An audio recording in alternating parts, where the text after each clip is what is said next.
Hello viewers, कैसे हैं आप सब। उम्मीद करता हूं कि आप सब बिल्कुल ठीक होंगे। तो जिस तरह से आपको पता है हमारे पास यहाँ पे डॉट नेट ब्लेज़र की लेक्चर सीरीज चल रही है और प्रीवियस लेक्चर के अंदर हमने एक बहुत ही ज़्यादा इंपॉर्टेंट कॉन्सेप्ट कवर किया था जिसका नाम था डिपेंडेंसी इंजेक्शन। तो उसी कॉन्सेप्ट को आगे लेके यहाँ पे चल रहे हैं अपने लेक्चर नंबर 17 के अंदर। और आज हम डिस्कस करने वाले हैं service life time of dependency injection in blazer. मतलब डिपेंडेंसी इंजेक्शन के अंदर हमने जो सर्विसेज यूज़ किए थे, ऑब्जेक्ट्स यूज़ किए थे, उसकी हमारे पास कुछ लाइफ टाइम होती है। ठीक है, मतलब उसकी लाइफ टाइम की कुछ टाइप्स होती हैं जिसको हम आज के इस लेक्चर के अंदर कवर करने वाले हैं। आपने उन टाइप्स के बारे में सुना होगा, जिस तरह से सिंगलटन होता है, स्कोप्ड होता है, ट्रांजिएंट होता है। ठीक है, उन्हीं चीज़ों को हम आज के इस लेक्चर के अंदर कवर करने वाले हैं। लेकिन लेक्चर स्टार्ट करने से पहले मैं रिकमेंड करूंगा कि हमारा प्रीवियस लेक्चर आप लाजमी देख लेना, जिसके अंदर हमने डिटेल में डिपेंडेंसी इंजेक्शन को ब्लेज़र के साथ इंप्लीमेंट किया था, ताकि आपको इसका कंप्लीट कॉन्सेप्ट समझ में आ सके, क्योंकि ये वाला जो लेक्चर है वो हमारे प्रीवियस लेक्चर के साथ कनेक्टेड है। तो वीडियो को स्टार्ट करने से पहले एक छोटी सी रिक्वेस्ट कि अगर आप मेरे चैनल पे फर्स्ट टाइम आए हो और अभी तक आपने मेरा चैनल सब्सक्राइब नहीं किया तो चैनल भी सब्सक्राइब कर लो, इसके साथ साथ बेल का आइकन भी प्रेस कर लो, क्योंकि और भी बहुत सारी वीडियोस इस लेक्चर सीरीज के अंदर आने वाली हैं। तो मैं हूं आपका सर मोहम्मद आदिल और अब हम अपना लेक्चर स्टार्ट करते हैं।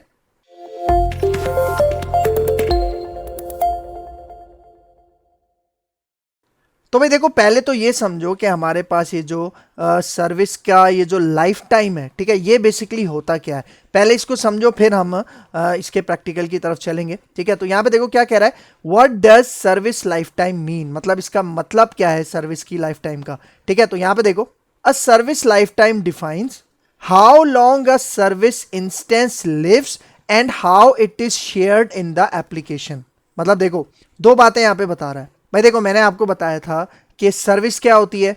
सर्विस बेसिकली एक ऑब्जेक्ट होता है और वो ऑब्जेक्ट रिक्वायर्ड होता है कहाँ पे, हमारे ब्लेजर के कंपोनेंट्स के अंदर।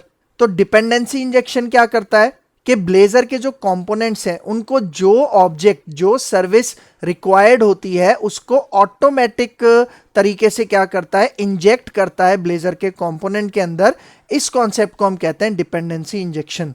लेकिन डिपेंडेंसी इंजेक्शन के अंदर जो हम सर्विस यूज कर रहे हैं, ऑब्जेक्ट यूज कर रहे हैं, जिसको हम इंजेक्ट करवा रहे हैं अपने कंपोनेंट्स के अंदर, तो उन सर्विसेज का, उन ऑब्जेक्ट्स का लाइफ टाइम होता है। मतलब उनकी एक लाइफ होती है। जिस तरह किसी भी मेडिसिन की कोई एक्सपायरी डेट होती है ना, सेम उसी तरह हमारे पास यहाँ पे भी सर्विसेज का, ऑब्जेक्ट्स का क्या होता है, एक लाइफ टाइम होता है, एक लाइफ टाइम पीरियड होता है। और दूसरी बात यहाँ पे क्या कह रहा है, and how it is shared in the application.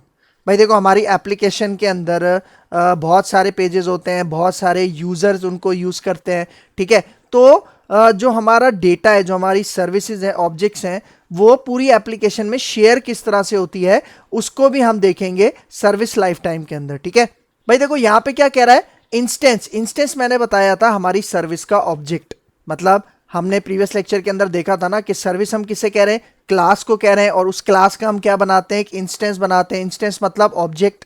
तो वो ऑब्जेक्ट कब तक जिएगा, मतलब कब तक वो जिंदा रहेगा और किस तरह से वो हमारी एप्लीकेशन में शेयर होगा, इस कॉन्सेप्ट को हम कहते हैं सर्विस लाइफ टाइम। ठीक है, सही है। तो अब यहां पे देखो, हमारे पास ये जो सर्विस है, ऑब्जेक्ट्स है, इसकी जो लाइफ टाइम है उसकी टोटल 3 टाइप्स हैं। कितनी टाइप्स हैं, 3 टाइप्स। ठीक है, तो यहां पे देखो कितने टाइप्स की लाइफ टाइम होती है हमारे पास, सिंगलटन, स्कोप्ड और ट्रांजिएंट। तो भाई देखो, डिपेंडेंसी इंजेक्शन में हमने क्या देखा था कि जो सर्विस, जो ऑब्जेक्ट हमारी एप्लीकेशन को रिक्वायर्ड होता है, हमारे कंपोनेंट्स को रिक्वायर्ड होता है, वो क्रिएट होता है और फिर उसे इंजेक्ट किया जाता है डिफरेंट कंपोनेंट्स के अंदर। तो यहाँ पे देखो, सबसे पहले हम यहाँ पे डिस्कस करते हैं सिंगलटन को। अच्छा, आपको याद होगा प्रीवियस लेक्चर के अंदर जब हमने डिपेंडेंसी इंजेक्शन को यूज किया था, तो हमने वहां पे कौन से लाइफ टाइम की टाइप यूज की थी, ये वाला सेकंड, स्कोप्ड। ठीक है, तो इसको भी डिस्कस करते हैं, बाकी दोनों को भी डिस्कस करते हैं। तो सबसे पहला क्या है, सिंगलटन। भाई देखो, सिंगलटन नाम से ही जाहिर है सिंगल। इसकी यहां पे आप बिहेवियर देखो, डेफिनेशन देखो क्या कह रहा है, same object for entire app. अब इसका क्या मतलब है कि भाई सिंगलटन का ये जो लाइफ टाइम है, इसके अंदर एक ऑब्जेक्ट क्रिएट होता है हमारी सर्विस का, और वही सिंगल ऑब्जेक्ट पूरी ब्लेजर एप्लीकेशन के अंदर शेयर होता है, यूज किया जाता है। अब इसको प्रैक्टिकल करके दिखाऊंगा तो और अच्छे समझ में आएगा। ठीक है, फिर देखो स्कोप्ड। स्कोप्ड मतलब एक ऑब्जेक्ट क्रिएट किया जाता है और वो सेम ऑब्जेक्ट पर यूजर, मतलब पर सेशन के अंदर यूज किया जाता है। अब इसका क्या मतलब है भाई, देखो फॉर एग्जाम्पल मैं यहाँ पे हैदराबाद में बैठा हूं, मैं हैदराबाद से लॉग इन करता हूं, ठीक है। मतलब एक वेबसाइट है, सपोज करो फेसबुक, ठीक है। मैं फेसबुक को एक्सेस करता हूं हैदराबाद से। तो वेब डेवलपर्स को ये बात पता होगी कि जब भी हम लॉग इन करते हैं तो हमारा यूजर का क्या होता है, एक सेशन क्रिएट होता है, वो जिसके लिए हम कुकीज और सेशंस वगैरह का कॉन्सेप्ट यूज करते हैं स्टेट मैनेजमेंट का, ठीक है। तो कुछ उसी तरह का यहाँ पे कॉन्सेप्ट है, ठीक है। मैंने हैदराबाद से लॉगिन किया, फॉर एग्जांपल एक और बंदा है वो मुंबई से लॉगिन कर रहा है, लेकिन हम दोनों सेम वेबसाइट पे लॉगिन हो रहे हैं, लेकिन हम दोनों एक सेपरेट यूजर हैं, डिफरेंट यूजर हैं। इसका मतलब हम दोनों का जो सेशन है वो अलग क्रिएट होगा। सेम इसी तरह फॉर एग्जांपल मैं एक ही पीसी में बैठा हूं, ठीक है। मैं उसी वेबसाइट को एक्सेस करता हूं गूगल क्रोम ब्राउजर की मदद से, और फिर उसी वेबसाइट को मैं एक्सेस करता हूं मोजिला फायरफॉक्स ब्राउजर की मदद से। तो ये भी दोनों डिफरेंट यूजर्स हो जाएंगे। तो मतलब हर यूजर के लिए एक न्यू इंस्टेंस क्रिएट किया जाएगा, वो होता है हमारे पास स्कोप्ड। मतलब देखो क्या कह रहा है, सेम ऑब्जेक्ट पर यूजर, मतलब जो ऑब्जेक्ट क्रिएट होता है वो हर यूजर के लिए डिफरेंट होता है। मतलब जिस तरह मैं यूजर हूं आदिल, मेरे लिए एक अलग ऑब्जेक्ट होगा सर्विस का, और एक फॉर एग्जांपल सपोज करो कुमार है, ठीक है, उसके लिए एक अलग सर्विस का ऑब्जेक्ट बनेगा। तो ये कॉन्सेप्ट होता है स्कोप्ड के अंदर। और याद रखना यही स्कोप का कॉन्सेप्ट मोस्टली यूज किया जाता है हमारी वेब एप्लीकेशंस के अंदर, ठीक है। और फिर देखो नेक्स्ट है हमारे पास यहाँ पे ट्रांजिएंट। ट्रांजिएंट बहुत ही ज्यादा सिंपल सा है, ठीक है। इसके अंदर क्या होता है, every time new object create होता है हमारी सर्विस का। मतलब यहां पे देखो ये जो सिंगलटन है ये भी बहुत ज्यादा आसान है, और ट्रांजिएंट ये भी बहुत ज्यादा आसान है। मतलब दोनों स्ट्रेट फॉरवर्ड है। सिंगलटन के अंदर क्या होता है, एक ही ऑब्जेक्ट क्रिएट होता है सर्विस का, और वही पूरी एप्लीकेशन के यूजर्स वगैरह उनको यूज करते हैं, ठीक है। ट्रांजिएंट में क्या होता है, हर दफा एक न्यू ऑब्जेक्ट क्रिएट होता है। मतलब जब जब आप ट्रांजिएंट को यूज करके सर्विस यूज करोगे तो आपके पास एक न्यू ऑब्जेक्ट आपके पास आएगा, ठीक है। सिर्फ थोड़ा सा समझने वाला कौन सा है, स्कोप्ड। स्कोप मतलब हर यूजर के लिए एक न्यू एक सेपरेट ऑब्जेक्ट क्रिएट किया जाएगा, ठीक है। तो अब वन बाय वन इनको प्रैक्टिकली मैं इंप्लीमेंट करके दिखाता हूं और इसका बिहेवियर आपको समझाता हूं, ठीक है। तो यहां पे आ जाओ। सबसे पहले हम यहां पे डिस्कस करेंगे किसको, सिंगलटन को, ठीक है। तो भाई देखो पहले मैं इसका प्रैक्टिकल करके दिखाता हूं और फिर वन बाय वन इसके ऊपर हम आते हैं, ठीक है। तो यहां पे आ जाओ। देखो मैं अपने विजुअल स्टूडियो में आ गया हूं और हम इसी प्रोजेक्ट के ऊपर काम कर रहे हैं जिसका नाम हमने क्या रखा था, माय सेकंड ब्लेजर ऐप। तो मतलब सबसे पहले तो डिपेंडेंसी इंजेक्शन को इंप्लीमेंट करना है। तो सबसे पहले हम क्या करेंगे, एक सर्विस क्रिएट करेंगे। तो देखो मैंने आपको बताया था आपने अपने प्रोजेक्ट के अंदर एक सर्विसेज का फोल्डर क्रिएट करना है, जो हमने प्रीवियस लेक्चर के अंदर क्रिएट कर लिया था। इसके अंदर हमने एक सर्विस बनाई थी, ग्रीटिंग सर्विस, लेकिन यहाँ पे मैं एक दूसरी सर्विस बना रहा हूँ, ठीक है। सर्विसेज के ऊपर राइट क्लिक करते हैं, ऐड पे चलते हैं, और सर्विसेज बेसिकली क्या होती है मैंने बताया था, C# की क्लास होती है। तो मैं यहाँ से क्लास ले लेता हूँ, ठीक है। और देखो इसका नाम मैं यहाँ पे रखता हूँ टेस्ट सर्विस, ठीक है। आप कुछ भी नाम रख सकते हो, मैं यहाँ पे इस क्लास का नाम रख रहा हूँ टेस्ट सर्विस, ठीक है। देखो हमारी क्लास आ गई और इसके अंदर अब मैं एक प्रॉपर्टी बनाता हूँ, ठीक है। एक प्रॉपर्टी बनाता हूँ, उसका शॉर्टकट मैंने बताया था PROP लिख के आप टैप टैप करो, ठीक है। और ये जो हमारे पास प्रॉपर्टी होगी, ठीक है, इसका मैं यहाँ पे नाम रख देता हूँ ID, ठीक है। और इसकी जो रिटर्न टाइप होगी वो किस टाइप की होगी, स्ट्रिंग। और यहाँ पे देखो इसके अंदर मैं सिर्फ गेट एक्सेसर यहाँ पे रख रहा हूँ, ठीक है, क्योंकि मैं इसके अंदर वैल्यू सेट कर रहा हूँ। और वो सेट क्या कर रहा हूँ यहाँ पे देखना, हमारे पास एक कॉन्सेप्ट होता है गुइड का। गुइड मतलब ग्लोबल यूनिक आइडेंटिफायर, ठीक है। इसका क्या मतलब है अभी मैं समझाता हूँ आपको, ठीक है। और यहाँ पे देखो इसका मैं एक मेथड यूज कर रहा हूँ न्यू गुइड, ठीक है। और इसको मैं स्ट्रिंग में कन्वर्ट करके पास कर रहा हूँ कहाँ पे, अपनी इस प्रॉपर्टी में, जिसका नाम मैंने यहाँ पे क्या रखा है, ID। तो अब देखो गुइड क्या होता है, मैंने क्या बताया, ग्लोबल यूनिक आइडेंटिफायर। भाई देखो आपने प्राइमरी की का कॉन्सेप्ट सुना होगा डेटाबेस में, जो कि हर रो को एक यूनिक वैल्यू, एक यूनिक नंबर क्या करता है, असाइन करता है। लेकिन वहां पे अगर हम मल्टीपल टेबल्स के साथ काम करते हैं तो वहां पे क्या होता है कि वो जो वैल्यूज हैं वो डुप्लीकेट होने का खदशा होता है। लेकिन यहाँ पे देखो ये क्या है, ग्लोबल यूनिक आइडेंटिफायर। इसका मतलब यहां पे जब जब मैं इस ID की प्रॉपर्टी को यूज करूंगा तो मुझे हर दफा एक यूनिक ID रिसीव होगी। जिस तरह भाई आप कोई भी परचेजिंग करते हो मॉल्स वगैरह से, ठीक है, कहीं भी, तो जब आपकी रिसिप्ट जनरेट होती है तो उस पर एक यूनिक ID जनरेट होती है। तो वही यूनिक ID हमें यहाँ पे ये गुइड जनरेट करके देता है। मतलब गुइड का दावा है कि कभी भी आपको कोई डुप्लीकेट जो आईडी है वो रिसीव नहीं होगी, हमेशा आपको एक यूनिक वैल्यू ही रिसीव होगी। ठीक है, और ये मैं यहाँ पे क्यों यूज कर रहा हूं, क्योंकि मैं आपको ये जो सर्विसेज के ऑब्जेक्ट्स होते हैं उनकी लाइफ टाइम को एक्सप्लेन करने वाला हूं। ठीक है, तो देखो ये मैंने यहाँ पे अपनी एक टेस्ट सर्विस बना ली। ठीक है, अब इसको मुझे रजिस्टर करना है। रजिस्टर के लिए हमें कहाँ पे जाना है, देखो program.cs में मैंने बताया था। और ये देखो ये हमने सर्विस अपनी लास्ट क्लास में इंजेक्ट किया था, मतलब रजिस्टर किया था यहाँ पे। ठीक है, तो इसी के नीचे मैं यहाँ पे अपनी एक और यहाँ पे सर्विस जो मैंने अभी बनाई है टेस्ट सर्विस के नाम से, उसको मैं यहाँ पे यूज करता हूँ। ठीक है, यहाँ पे देखो इस तरह से। और यहाँ पे देखो सबसे पहले हम किसकी बात कर रहे हैं, सिंगलटन की बात कर रहे हैं। तो उसके लिए यहाँ पे देखो मैं ऐड सिंगलटन का यहाँ पे ये एक मेथड यूज कर रहा हूँ। ठीक है, और यहाँ पे मैं यूज करूंगा टेस्ट सर्विस। ठीक है, क्योंकि अब हम टेस्ट सर्विस के साथ काम कर रहे हैं। और उसके बाद यहाँ पे देखो इस तरह से सेमीकोलन लगा के इसको एंड करेंगे। और देखो ये जो टेस्ट सर्विस की हमारे पास सर्विस क्लास है, ये कौन से फोल्डर के अंदर थी, सर्विसेज। ठीक है, और सर्विसेज किसके अंदर है, माय सेकंड ब्लेजर ऐप में। तो इसका नेम स्पेस यहाँ पे देखो टॉप पे हमने इंपोर्ट किया हुआ, यूज किया हुआ है। तो ये काम आपने लाजमी करना है, अदरवाइज आप इस सर्विस को यूज नहीं कर पाओगे। ठीक है, तो देखो मैंने बताया था कि हमारे पास 3 टाइप्स हैं। ठीक है, एक तो ये है सिंगलटन। ठीक है, दूसरा हमारे पास होता है, मैंने आपको बताया था ये जो हमने ऊपर यूज किया था ना अपनी प्रीवियस सर्विस के लिए, वो था एड स्कोप्ड। ठीक है, ये वाला। और फिर उसके बाद एक और होता है हमारे पास जिसको हम कहते हैं ट्रांजिएंट। ठीक है, तो उसके लिए हम यहाँ पे यूज करते हैं ऐड ट्रांजिएंट। ठीक है, ये ठीक हो गया। तो 3 तरीकों से हम क्या करते हैं, अपनी ये जो सर्विस है उसको रजिस्टर करते हैं program.cs में। और तीनों देखो, तीनों के लिए यहाँ पे हम डिफरेंट लाइफ टाइम की क्या यूज कर रहे हैं, टाइप यूज कर रहे हैं।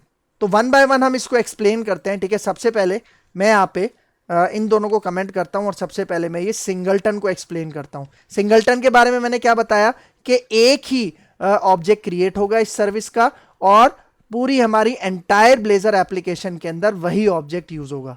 ठीक हो गया। तो देखो जो मैंने टेस्ट सर्विस बनाई थी उसको मैंने ऐड सिंगलटन लाइफ टाइम की टाइप के साथ क्या किया, यहाँ पे रजिस्टर कर दिया।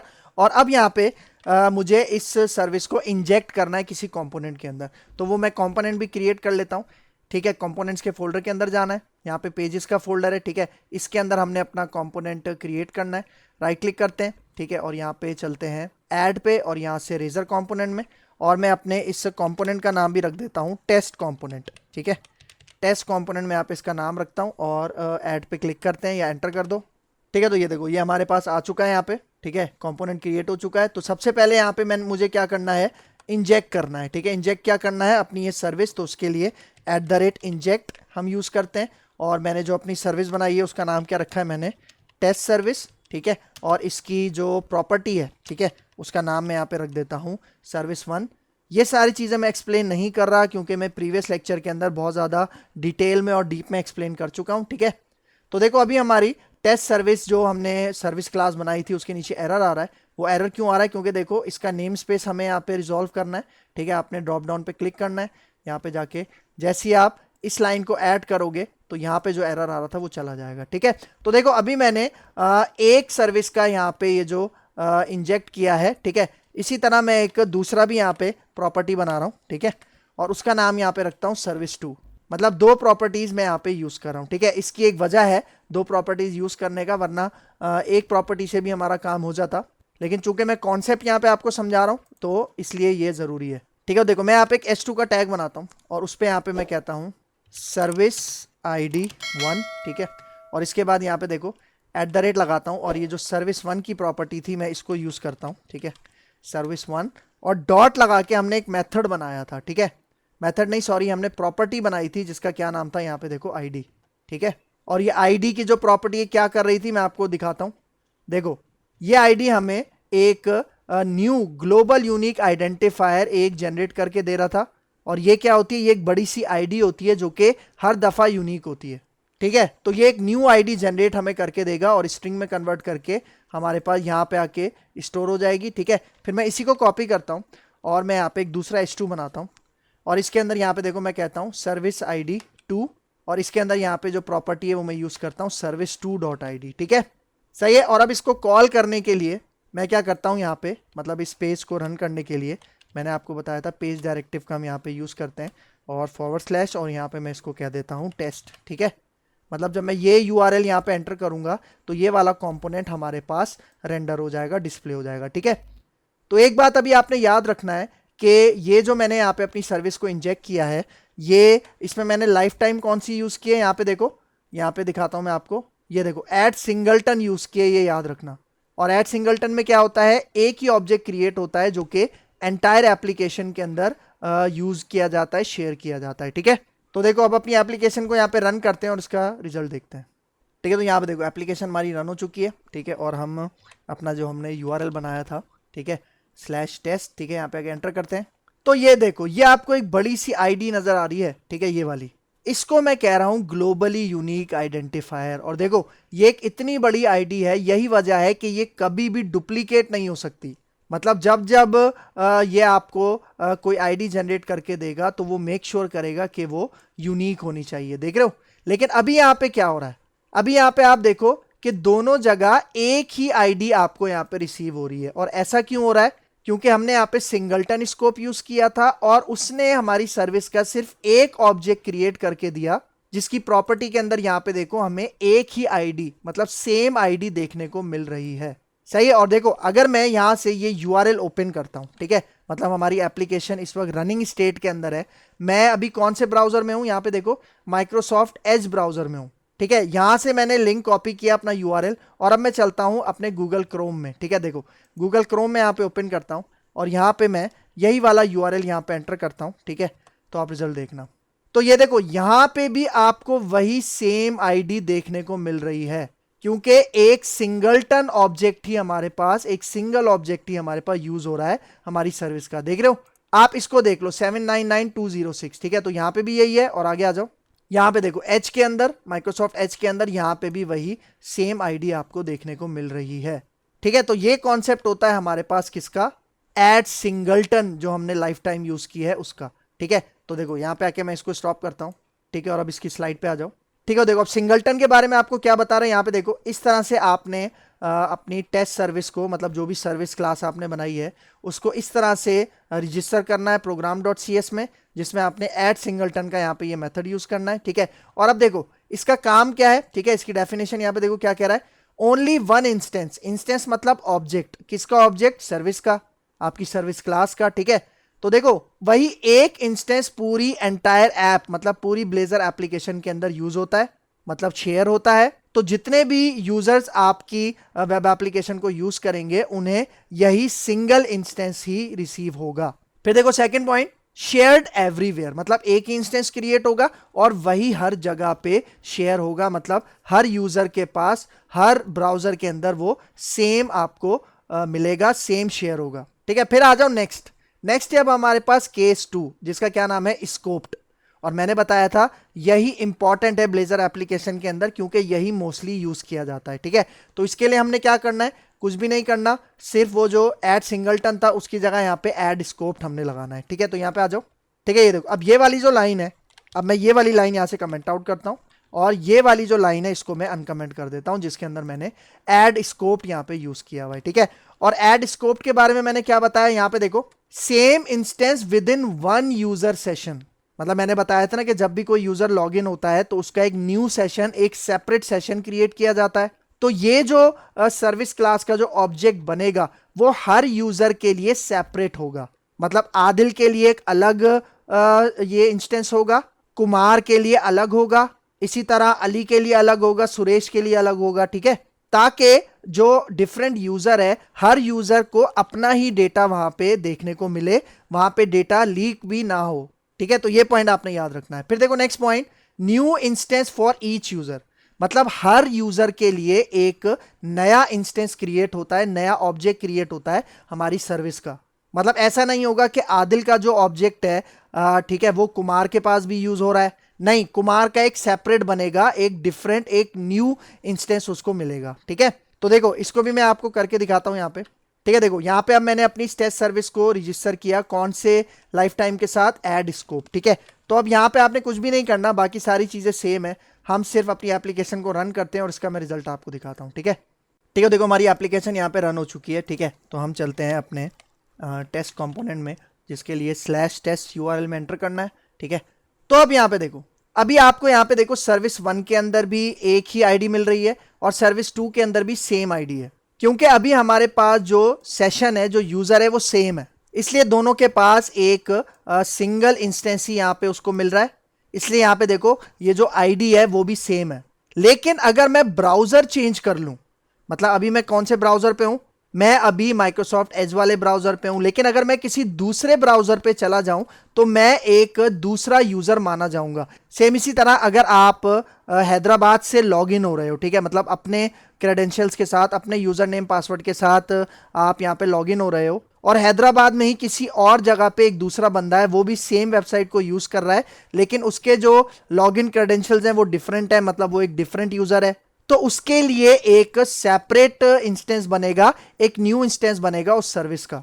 तो देखो इस कॉन्सेप्ट को समझाने के लिए मैं यहाँ पे कुछ भी नहीं कर रहा, मैं जस्ट इस यूआरएल को यहाँ से कॉपी करूंगा और मैं दोबारा ले जाता हूँ इसको यहाँ पे, कहाँ पे, अपने ये गूगल क्रोम के अंदर, ठीक है। इसको मैं यहाँ पे पेस्ट करता हूँ और एक दफा रिफ्रेश कर देता हूँ, मतलब एंटर कर देता हूँ। तो अब यहाँ पे आप रिजल्ट देखना, तो ये देखो जैसे ही यूजर चेंज हुआ, इसका मतलब एक न्यू इंस्टेंस क्रिएट हुआ हमारी सर्विस का, और यहाँ पे देखो हमारी आईडी भी चेंज हो गई, ठीक है। पहले आप ये गूगल क्रोम के अंदर ये जो आईडी है इसको देखो, और अब चलो यहाँ पे हमारे माइक्रोसॉफ्ट एज के अंदर, तो देखो दोनों के अंदर डिफरेंट आईडी है, देख रहे हो। यहाँ पे एंड में EFB आ रहा है और यहाँ पे देखो यहाँ पे एंड में 9F2 आ रहा है, देख रहे हो।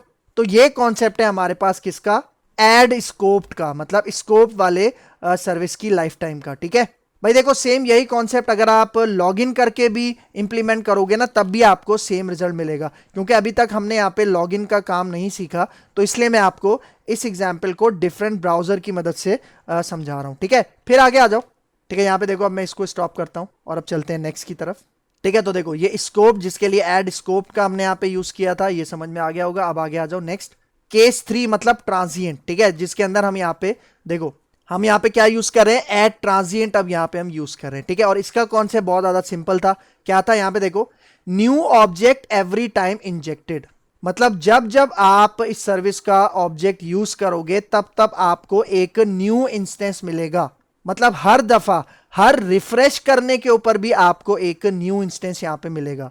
मतलब जिस तरह हम पेज रीलोड करते हैं ना, तो रीलोड करने पे भी, रिफ्रेश करने पे भी आपको इसका एक न्यू ऑब्जेक्ट मिलेगा। लेकिन इसका ड्रॉबैक एक ये है कि हमारे जो फ्रेमवर्क है ये मुस्तकिल वो एक्टिव रहता है, क्योंकि ये हर दफा हर रीलोड पे आपको एक न्यू ऑब्जेक्ट क्रिएट करके देता है, ठीक है। फिर यहाँ पे देखो second point, even inside same component, मतलब एक ही कंपोनेंट है, मतलब एक ही यूजर है, तो उसके लिए भी आपके पास यहाँ पे ये हर दफा एक न्यू ऑब्जेक्ट, मतलब न्यू इंस्टेंस सर्विस का क्रिएट करके देगा, ठीक है। तो ये कॉन्सेप्ट है आपके पास किसका, ट्रांजिएंट का, ठीक है। तो इसको भी प्रैक्टिकल करके दिखाता हूं, यहाँ पे आ जाओ, ठीक है। अपने program.cs में चलते हैं, ठीक है। अब मैं ये सेकंड वाली लाइन यहाँ से कमेंट आउट करता हूँ, और जो लास्ट लाइन थी ना एड ट्रांजिएंट वाली, इसको हम अनकमेंट करते हैं, ठीक है। और सिंपल आपने कुछ भी नहीं करना, एप्लीकेशन को रन करना है, और इसका मैं आपको बिहेवियर दिखाता हूँ। तो भाई यहाँ पे देखो एप्लीकेशन रन हो चुकी है, ठीक है। हम चलते हैं अपने URL पे, /test एंटर करते हैं।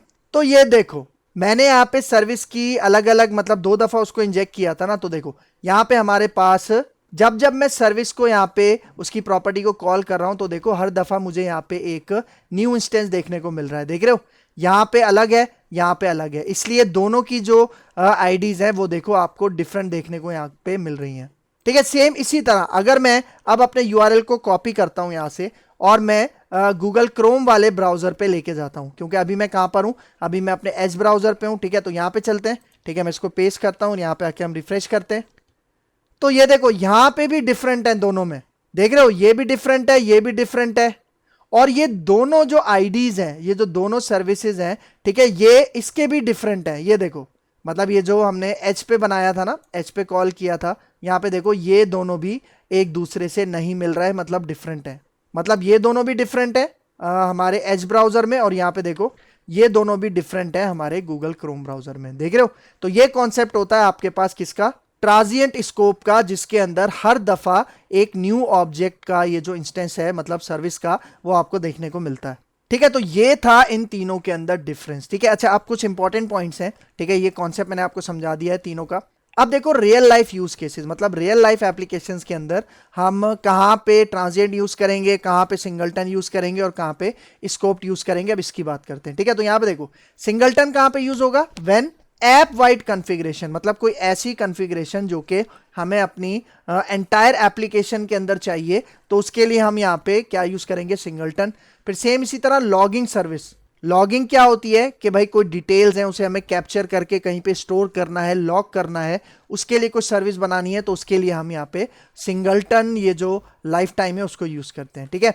फिर इसी तरह कैशे, डेटा को हम कैश करते हैं ना, कैशे मेमोरी के अंदर स्टोर करते हैं, तो उसके लिए भी हम यहाँ पे सिंगलटन का यूज कर सकते हैं, ठीक है। फिर उसके बाद देखो स्कोप्ड, जिसके लिए हमने ऐड स्कोप वाला मेथड यूज किया था, जो कि बहुत ज्यादा कॉमन है और डिफॉल्ट चॉइस भी है किसके अंदर, ब्लेजर ऐप के अंदर। ये कहां पे यूज होता है, यूजर डेटा। यूजर डेटा मतलब जब हर यूजर का पर्टिकुलर डेटा हमें स्टोर करवाना होता है, उसके लिए हम यहाँ पे यूज करते हैं स्कोप्ड। जिस तरह मैंने बताया था ना, मैं लॉग इन हो रहा हूं तो जाहिर बात है मेरा सारा डेटा सेपरेट है, कुमार लॉग इन हो रहा है तो उसका डेटा सारा सेपरेट है, ठीक है। तो यूजर डेटा के ऊपर जब हम काम कर रहे हैं तो स्कोप यूज करते हैं। फिर सेम इसी तरह शॉपिंग कार्ट, भाई अगर मैं कोई किसी वेबसाइट या एप्लीकेशन से शॉपिंग कर रहा हूं तो जाहिर बात है मेरे शॉपिंग कार्ट में मेरे चॉइसेस से रिलेटेड प्रोडक्ट्स होंगे। कुमार अगर शॉपिंग कर रहा है तो उसके लिए कुमार से रिलेटेड प्रोडक्ट्स होंगे, ठीक है।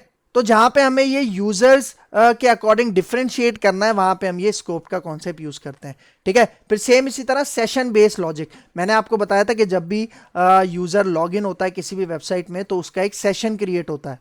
ये स्टेट मैनेजमेंट का कॉन्सेप्ट है, अक्सर वेब डेवलपर्स को पता होगा, बहुत ज्यादा बेसिक चीज है। तो वहां पे भी अगर सेशन बेस्ड लॉजिक के ऊपर काम कर रहे हो तो आपने स्कोप लाइफ टाइम यहाँ पे यूज करना है, ठीक है। फिर आगे आ जाओ, लास्ट हमारे पास क्या है, ट्रांजिएंट। तो देखो ट्रांजिएंट हम कहां पे यूज करेंगे, यहां पे देखो। अब देखो ट्रांजिएंट कहां पे यूज किया जाता है, लाइट वेट और शॉर्ट ऑपरेशंस के लिए, ठीक है। क्योंकि भाई देखो इसके अंदर मैंने क्या बताया था कि हर दफा एक न्यू ऑब्जेक्ट क्रिएट होता है। अब हर दफा जब एक न्यू ऑब्जेक्ट क्रिएट होगा, इसका मतलब हमारी मेमोरी वहां पे ज्यादा से ज्यादा कंज्यूम होने के चांसेस हैं। इसलिए जब हमें कोई लाइट वेट या छोटे छोटे ऑपरेशंस परफॉर्म करवाने हैं ना, तो उसके लिए हम ट्रांजिएंट यूज करेंगे। क्योंकि अगर हर दफा एक न्यू ऑब्जेक्ट क्रिएट होगा और उसमें डेटा भी ज्यादा होगा, हैवी वेट वो ऑब्जेक्ट होगा, तो उसमें हमारी जो ब्लेजर की एप्लीकेशन है उसकी परफॉर्मेंस डाउन हो सकती है, ठीक है। तो ये पॉइंट आपने याद रखना है। फिर उसके बाद यूटिलिटी हेल्पर सर्विसेज, मतलब जो छोटी छोटी यूटिलिटीज होती हैं, हेल्पर सर्विसेज होती हैं, उस कॉन्सेप्ट के लिए भी हम यहाँ पे ट्रांजिएंट यूज कर सकते हैं, ठीक है। तो ये पॉइंट आपने याद रखना है, ठीक है। फिर आगे आ जाओ और कुछ और इंपॉर्टेंट पॉइंट यहाँ पे आपको बताना चाह रहा हूँ, ठीक है। यहाँ पे देखो इंपॉर्टेंट इंटरव्यू पॉइंट। भाई देखो अगर आप ब्लेजर में महारत हासिल करना चाह रहे हो और आगे जाके इसी पे अपना करियर बनाना चाह रहे हो, मतलब इसके अंदर डेवलपमेंट करना चाह रहे हो, तो जाहिर बात है आपको इंटरव्यूज़ देने पड़ेंगे। तो इंटरव्यू के अंदर एक दो कॉमन क्वेश्चंस पूछे जाते हैं, ठीक है। तो वो मैं आपको यहाँ पे डिस्कस कर रहा हूँ। देखो सवाल क्या पूछा जाता है, why not always use singleton.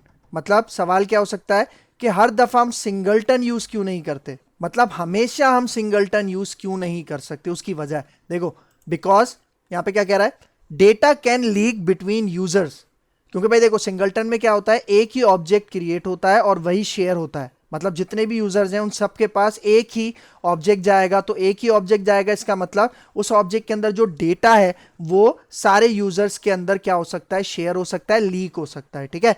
और फिर देखो not safe for user specific data, मतलब जहां पे आप यूजर स्पेसिफिक डेटा के साथ काम कर रहे हो ना, जिस तरह मैंने बताया मैं लॉग इन कर रहा हूं तो मेरा डेटा अलग है, कुमार लॉग इन कर रहा है तो उसका डेटा अलग है, तो उस केस में हमारे पास सिंगलटन यूज नहीं हो सकता, ठीक है। फिर देखो यहाँ पे सेकंड इंटरव्यू पॉइंट, यहां पे देखो क्या कह रहा है, why scope is preferred in Blazor. मतलब स्कोप क्यों प्रिफेयर किया जाता है ब्लेजर में, उसकी वजह यह है बिकॉज कीप्स डेटा पर यूजर, मतलब हर यूजर का जो डेटा होता है वो सेपरेटली मैनेज हो रहा होता है, ठीक है। फिर दूसरा point, prevent sharing between users, मतलब डेटा जो होता है वो हर यूजर का सेपरेटली मैनेज हो रहा होता है, इसलिए जो डेटा की शेयरिंग होती है ना अक्रॉस यूजर्स, वो यहाँ पे नहीं होती। मतलब डेटा की जो प्राइवेसी है वो बहुत ज्यादा यहाँ पे देखी जाती है और मानी जाती है, चाहिए, ठीक है। तो ये दो इंटरव्यू क्वेश्चंस थे जो कि बहुत ज्यादा पूछे जाते हैं, इसके जवाब अगर आपको पता है तो आप इजीली अपना इंटरव्यू क्रैक कर सकते हो, ठीक है। तो यहाँ पे देखो सारी चीजें हमने डिस्कस कर ली हैं। बस इस लेक्चर को वाइंड अप करने से पहले एक चीज आपने यहाँ पे ध्यान में रखनी है कि ये जो 3 पॉइंट्स है ना, मतलब जो 3 लाइफ टाइम है, इनके जो सिंगल लाइन के पॉइंट्स हैं आप इनको समझ लो अच्छे से, आपको ये पूरा कॉन्सेप्ट हमेशा याद रहेगा। सिंगलटन एक ही ऑब्जेक्ट होता है एंटायर ऐप के लिए, स्कोप्ड हर यूजर के लिए एक सेपरेट ऑब्जेक्ट होता है, ट्रांजिएंट हर रिक्वेस्ट पे आपको एक न्यू ऑब्जेक्ट मिलता है। मतलब जितनी दफा आप सर्विस को रिक्वेस्ट करोगे हर दफा वो आपको एक न्यू ऑब्जेक्ट रिटर्न करेगा। ठीक हो गया? तो यहाँ पे हमारा लेक्चर हो गया है वाइंड अप। तो अगर आपको मेरी वीडियो पसंद आई है तो मेरा चैनल जरूर सब्सक्राइब करके जाना, इसके साथ साथ बेल का आइकन भी प्रेस करना, क्योंकि और भी बहुत सारी वीडियोस इस लेक्चर सीरीज के अंदर आने वाली हैं। तो अगर आपको मेरी वीडियो पसंद आई है तो मेरा चैनल लाइक कीजिए, शेयर कीजिए और सब्सक्राइब कीजिए, और मुझे अपनी दुआ में याद रखिए। तो मिलते हैं इंशाल्लाह नेक्स्ट लेक्चर में, तब तक के लिए दीजिए इजाजत। अल्लाह हाफिज।